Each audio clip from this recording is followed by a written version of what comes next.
Tu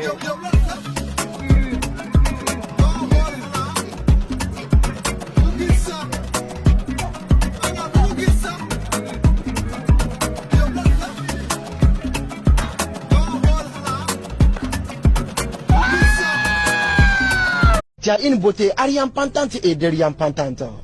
Tu es la plus belle des beautés de mon existence. Sur ma position philosophique, tu as une beauté transcendantale. Macky Sall nag ñun ragaluñ la.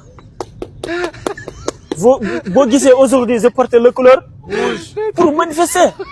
Quand même Macky Sall Sénégalais yi mënuñu la jox dëkk bi yaa ngi dégg li mu lay wax nii parce que. looloo wax. Macky Sall ñun mag ñi Macky Sall la ñu mën a àndal. jël waa nga wax. ñun Macky Sall lan. ñun ñëpp Sénégal ñëpp Macky Sall la ñu mën a àndal ñun Sénégal ñëpp maa ngi leen di woo pour dimbali Macky Sall. Macky Sall